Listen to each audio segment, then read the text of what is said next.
Hello, you two. I'm glad you got my letter. Durin's awake and waiting on the bench over there. I'm here if you need help. Just give me a shout. Don't worry about us. We'll be fine. Oh, hey, you two. I just remembered what happened right before I passed out. Thanks for holding me back. I shudder to think what might have happened if you hadn't. I'm fine now. It's just... a lot of people seem to have forgotten me. Don't worry. We'll figure out a way to fix this. Why don't you start by telling us what happened? It felt so strange. After I realized no one recognized me anymore, I suddenly felt like I'd completely lost contact with my body.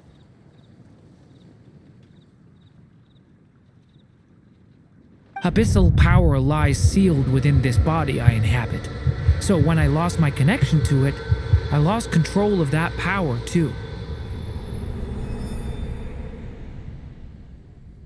It wasn't until I heard everyone calling my name that I was able to reconnect with my body. You lost contact with your body? Does that mean there's something wrong with it? Sounds like we need Albedo more than ever. I don't think the problem lies in Albedo's alchemy. Huh. But then, why are people forgetting you? Guess that's what we need to figure out. That means we need Alice for sure. But it's been ages and she still hasn't been in contact. Now would be a really good time for a hint. How could the story's budding branches even hope to reach beyond the towering walls? Leaving the castle, the witch went off in search of the tallest, grandest tree in the whole world. High up in the canopy of that tree, she sought a resting place, a refuge where the little sapling might take root.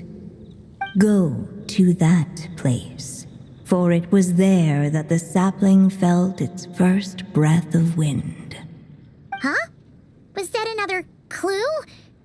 Does that mean the story isn't over yet? Leaving the castle. It just occurred to me. If this story is all about my own experiences, then wouldn't what happened after I left Simulanka be part of it too? But how could she possibly know exactly what would happen? And even if she did, how could we know when the story was complete?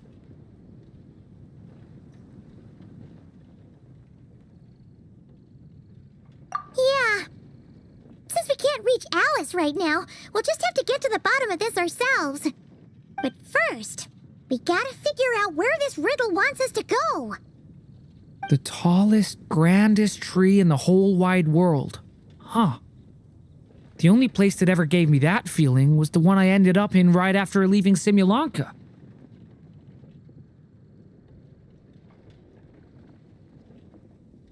They had great coffee there too, and so many books you'd never run out of things to read. Think about it. Our search in Mondstadt began in a library, right? Well, Sumeru City's got one of those too, and it's absolutely huge. What do you say? Should we try looking there? Huh. That does kind of make sense. And it's not like Paimon's got a better idea.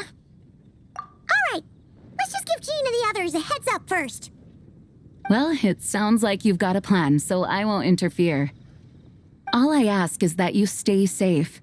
Albedo won't be back for some time, and until he is, we can't know for sure how dangerous Durin might be in his current state. I'm so sorry about what happened before. Believe me, I'm not blaming you, and neither is anyone else here. If anything, it's the opposite. We're all just worried about you. Worried? About me? Come with me. I want to show you something. As soon as they heard you were awake, they all hurried over to see how you were doing. You all... came to see me? A little birdie told me you're working on finishing a storybook. So maybe all those people losing their memories is just a plot twist waiting to be resolved.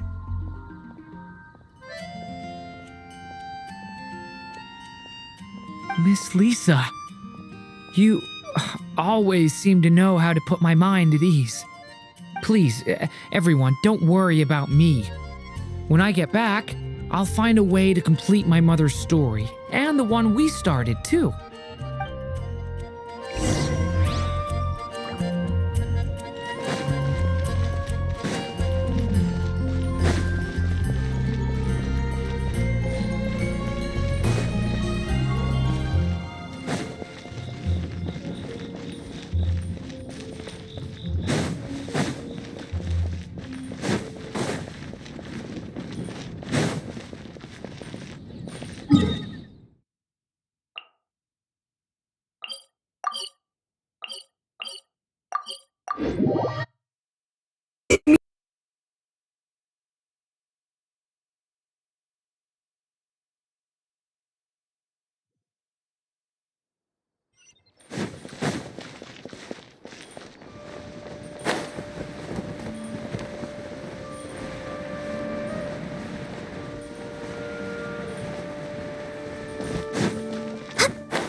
Whew. After the library hunt in Mondstadt, it's not as if Paimon was expecting this to be easy. But this... yeah... this is something else. Where do we even begin? Even the clue this time seemed kind of cryptic. Yeah. Guess the best we can do is stay on the lookout for more weird things going on.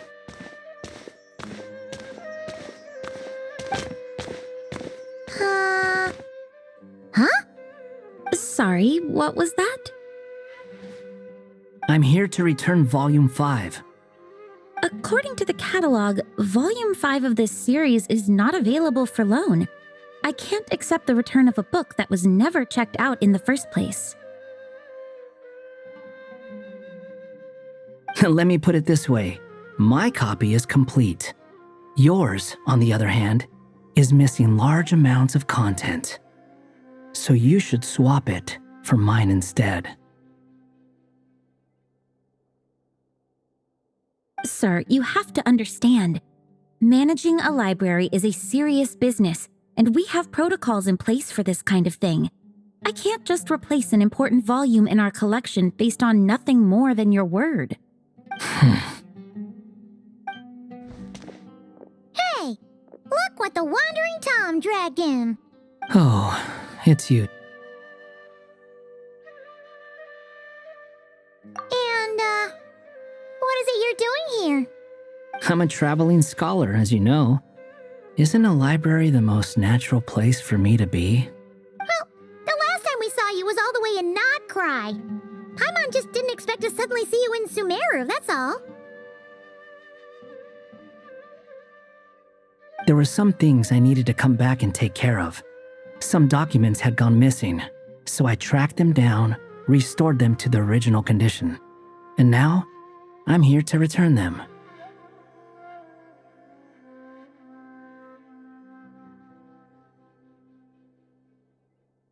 And considering what I'm planning to do next, it feels like a weight off my shoulders. What's going on with you, huh?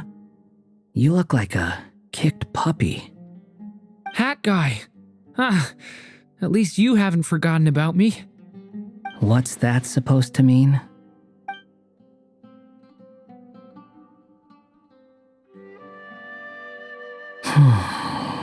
So it's been getting worse.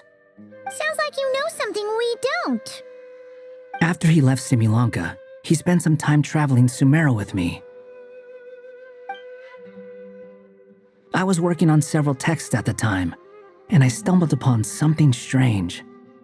Anytime Durin of Simulanka was mentioned, before long, the record would disappear.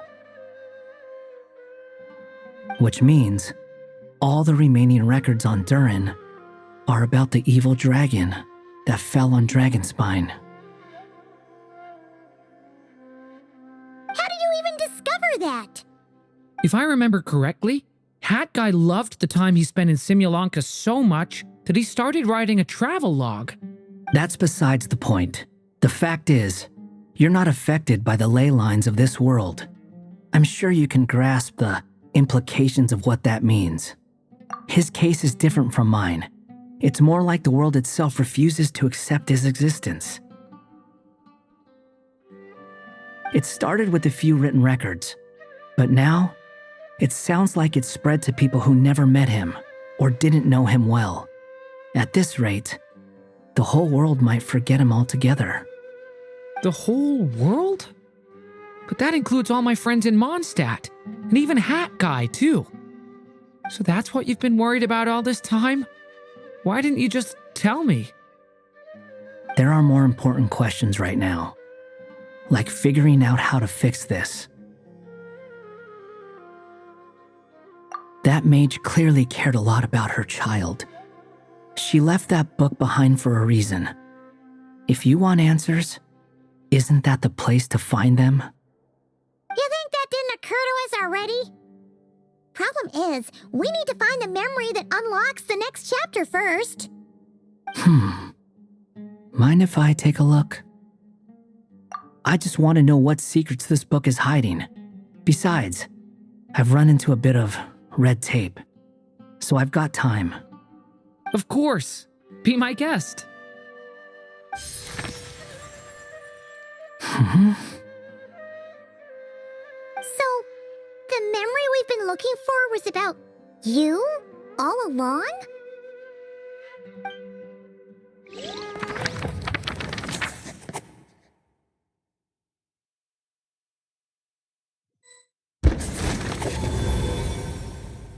The little dragon became companions with a stray cat with dark blue fur. It was a friendship born of all they had in common. He left his castle at the stray's invitation, setting out to explore the world beyond its walls. There, he grew fond of the outside world, eager to make friends and share the story of his life. Taken by the dragon's story, the stray tried to write it down. But he soon realized that no matter how he tried, it would always warp into the evil dragon's tale.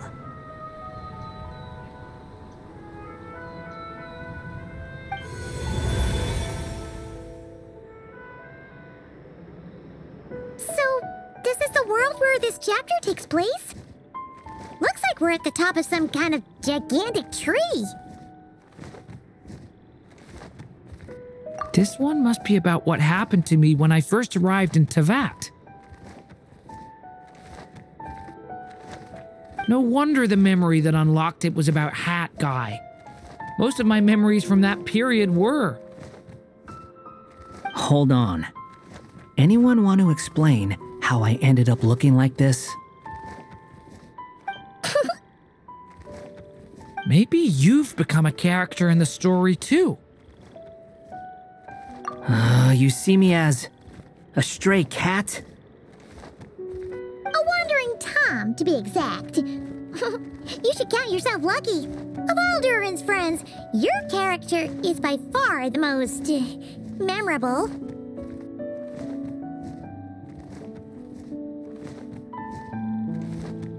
Maybe it's because I've known Hat Guy for longer, so my impression of him is more vivid than the others. Vivid? Then how come you haven't changed one bit? Guess that means the impression the traveler left was so vivid, it didn't need changing.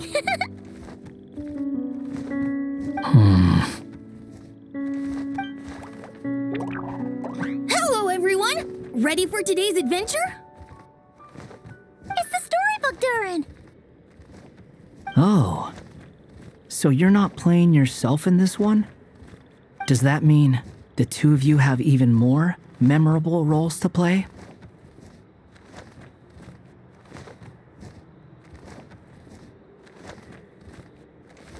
Where are we going today, kitty cat? Whatever. Just follow me. Same as always. Okie dokie. Can we chat along the way? If you have something to say, just say it. Was that seriously how the two of you communicated when you first got here?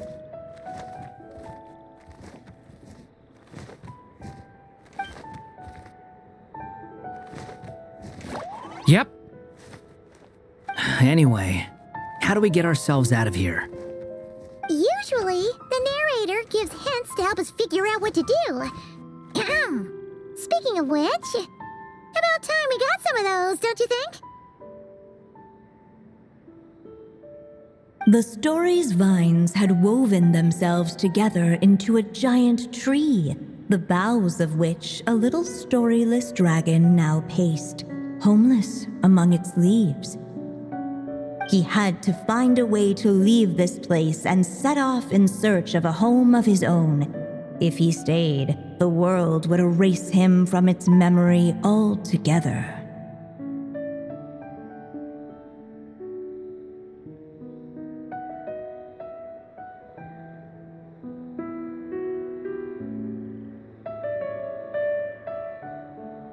To leave this place.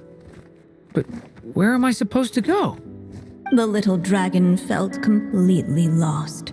Just like the vines, the road ahead branched off into different directions, twisting and turning before disappearing into the mist.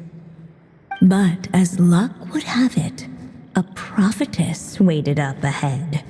Perhaps she might know where each path might take him.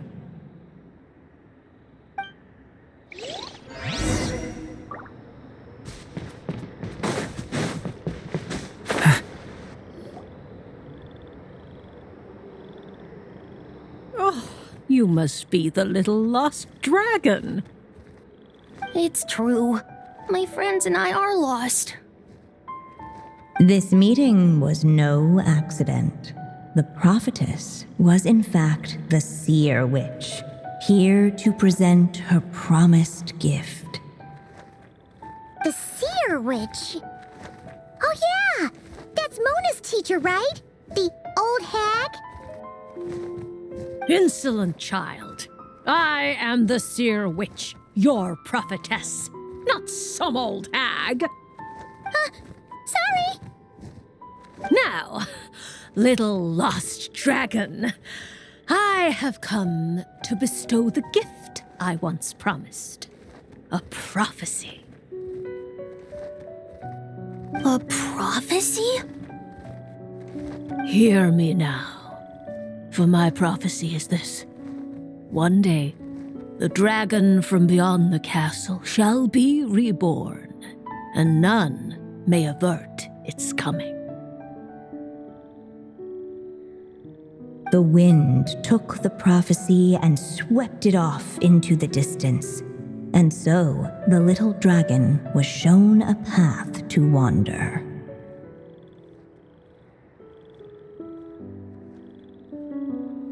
As far as I remember, once that alchemist from Mondstadt learned about the prophecy, he chose to stand with you against the evil dragon.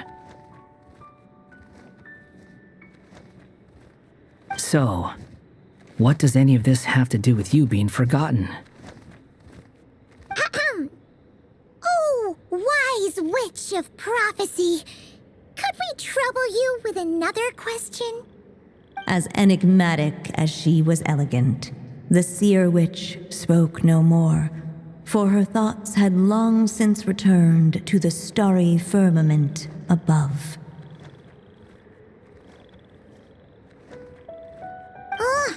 Just when we actually needed her. The seer witch was my mother's friend, so the prophecy she just gave should turn out to be helpful. Well, it's not like we've got better options. But if all we need to do is leave this place, which path should we take? Why don't we take a look around?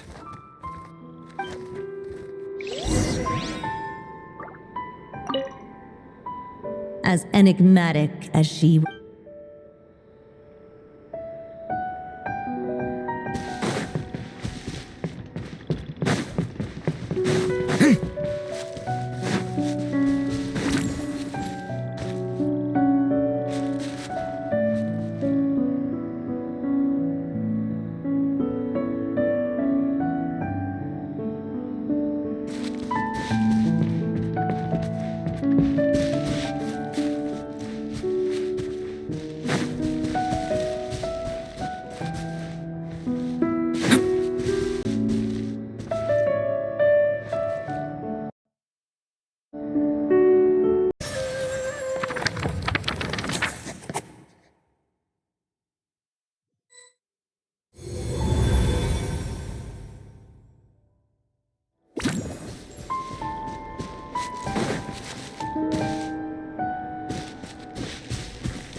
Looks like there's another path over here.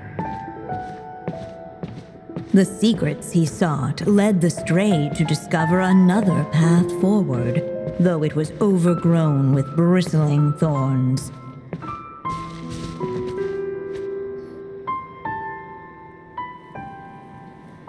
It seemed to lead away from this place, but each time he tried to follow it, the branches of the tail sent him back to the start.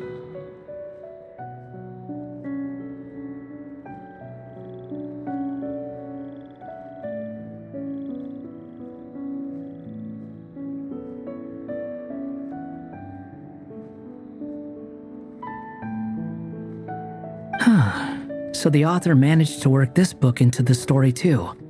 I'll hand it to her. This book is fascinating.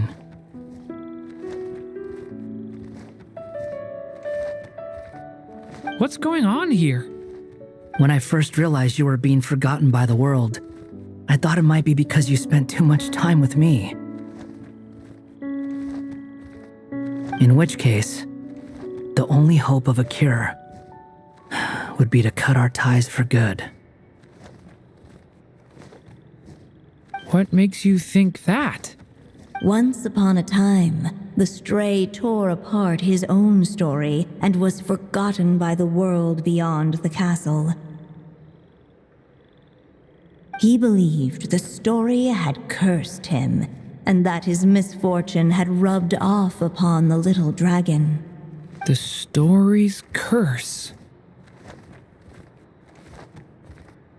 It was just a suspicion before, but now I think it's something we have to try. Wait, what do you mean? Try what? One of the story's branches is a path I can't take. If you follow it out of here, I won't be part of your story anymore.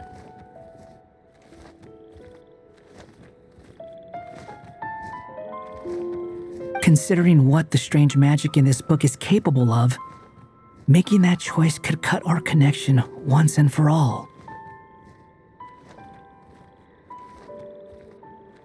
As long as there's a chance it might work, it's worth a try.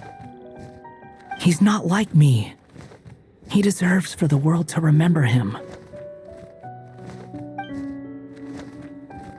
Well, maybe Hat Guy has his reasons for thinking that way, but that's not the kind of decision I can make so easily.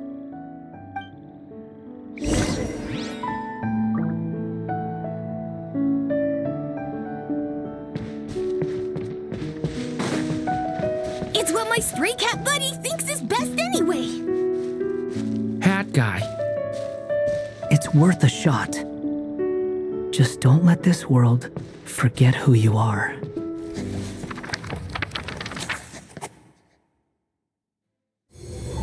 The little dragon left along the path his companion could not take, and from that point forth, the stray was no longer part of his story. Yet his memories of the stray were an indispensable part of his tale. With the stray gone, the story lost the very spark that had first set it in motion. In the end, the little dragon's story faded into nothingness, and in the world beyond the castle, only the evil dragon's tale endured. Who am I? Is this me? And so the story ended, with the little dragon fading from sight, leaving nothing but the evil dragon's shadow in his place. Oh no! But Durin! Ugh! Way to go, hat guy!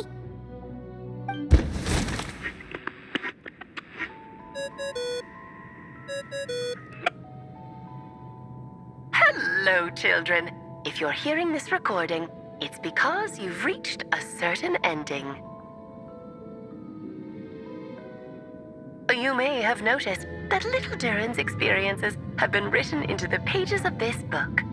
Well, you should know that in the same way, its ending will also be written onto him. So be careful, because triggering a bad ending could be somewhat problematic. Let me guess, you're upset that I didn't warn you earlier? Don't worry though, I've thought it all through. I built a very special feature into this book, just for you, the witnesses of this tale. So, go ahead, see if you can turn back the pages. If you're not happy with the ending you've reached, just flip back a few pages and let the tale unfold once more. Pretty incredible, huh? That's the power of magic.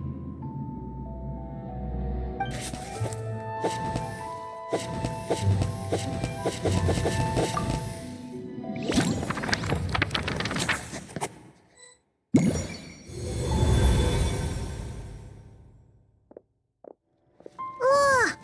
That last ending was awful. No way we're picking that path again. What are you even talking about?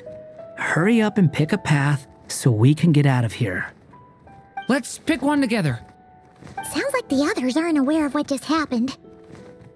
But Paimon's not sure how we'd even explain it. Guess all we can do is warn them if they're about to choose wrong again.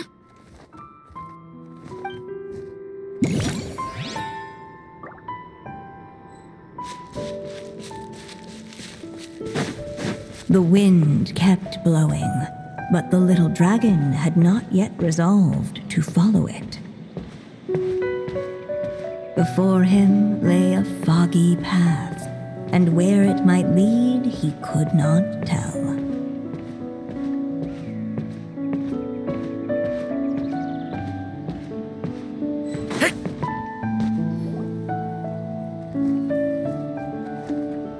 If we go this way, we'll be heading back to Mondstadt, just like we planned. Out of all the options so far, this seems like the safest, right? At least we know what happens next. He helps stop the evil dragon from returning, gets a new body, makes a whole bunch of friends, who all just forget about him. But you didn't forget, Hat Guy. I'm just saying, choosing this path wouldn't solve the main problem. You'd still end up being forgotten. Huh. I'm not against choosing this path. I just wonder what secrets it might be hiding. Let me think about it.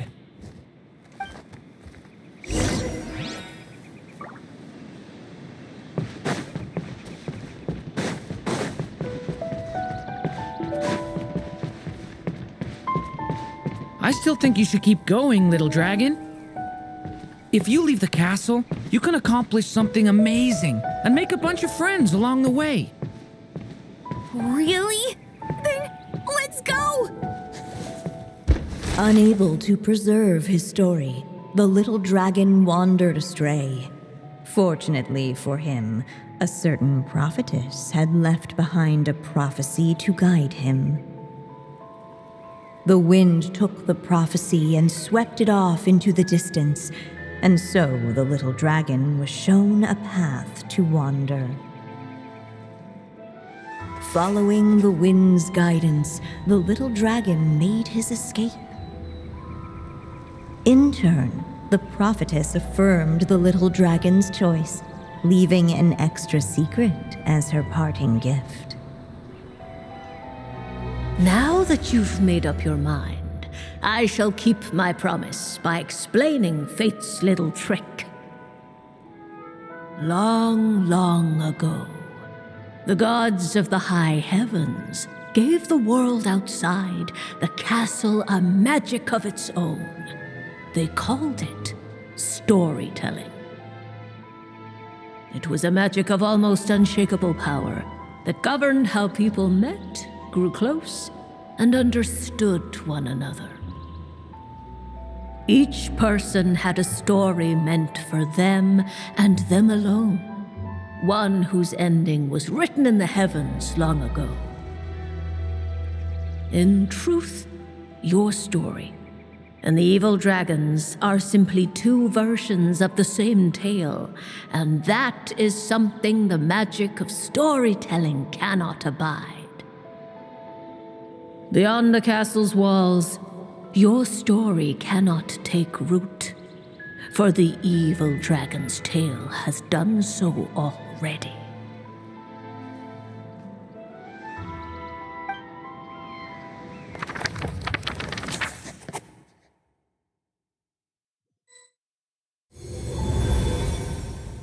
So, that was the secret? Huh.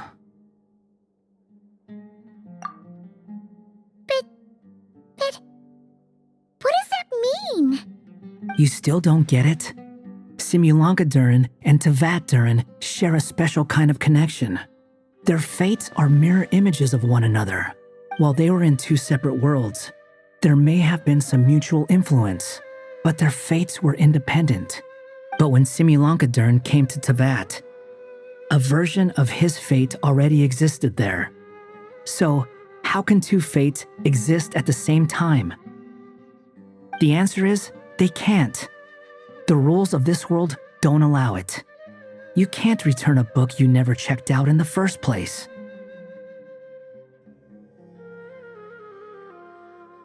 So,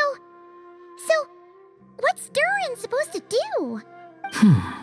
Those mages seem to have come up with quite the ingenious solution.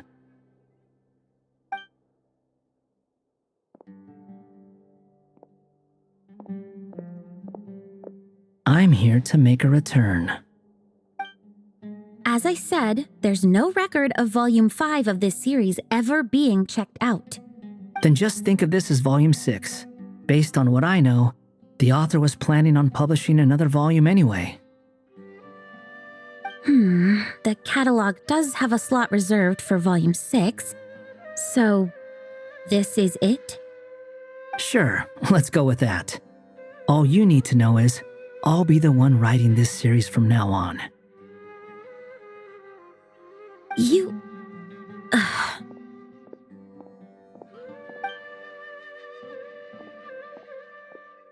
What are you up to this time? Remember the red tape I mentioned before? Well, I just took care of it. Now, I guess you'll be off to see your alchemist friend? It should be pretty obvious by now. He has the answers you're looking for. Well, we do have a whole bunch of things to confirm with Albedo, that's for sure. But didn't Gene say he'd be gone for quite a while? I'll join you. Just let me know when it's time to go. Hat guy? Don't sound so surprised. I'm part of this story too, aren't I? I'm just playing my role. Well, yeah. But it's not that. I just feel like you want to help, but something's holding you back. When I first realized you were being forgotten by the world, I thought it might be because you spent too much time with me. I even thought cutting our ties might be the only way to fix it. Why would you think that? It doesn't matter now. Judging from the answer this book has given us, I was probably overthinking it. Just as well, with the ley lines rejecting him like this, the people who still remember him are his only remaining connection to this place. If that last fragile tie was broken, who can say what devastation his unbound body might unleash? And to think I'm one of the people keeping you here, instrumental in helping change your fate. Can't say I saw it coming. Well, if it's good enough for Hat Guy, it's good enough for me. After all, he is about as odd as humans get. Excuse me? With some people, even if you try asking a simple question, they'll always give you a complicated answer. And the more you ask, the more complicated it gets. Truth is, Hat Guy's just that kind of guy. Whatever. All I needed was a yes or no, so we can quit it with all the back and forth.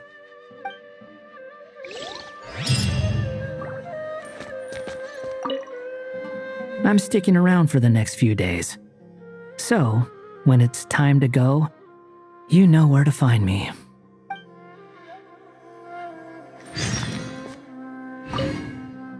If you feel like stepping back into the story, just come find me.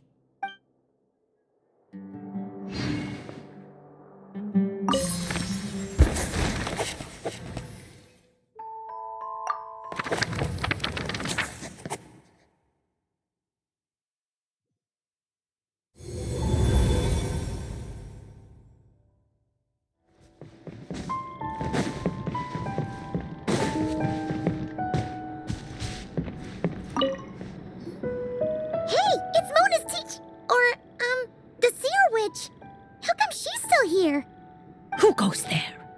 Can you not see? I am busy stargazing. Hey, since we've got the chance, why don't we ask her to read our fortunes too? After all, according to the book, her prophecies are meant to be super accurate. The only thing is, Paimon's not sure how we're gonna convince her to do that. How dare you? You take my fortune telling for some kind of street performance? Sorry. Paimon's just curious how accurate it is. Very well then. I'll show you what my wisdom can do. Come forth, Silver Sprite. Let me see what fate has in store for you.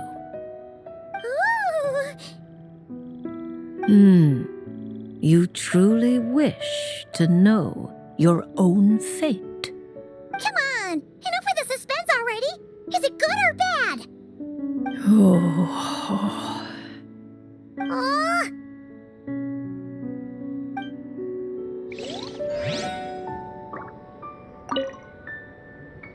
Oh.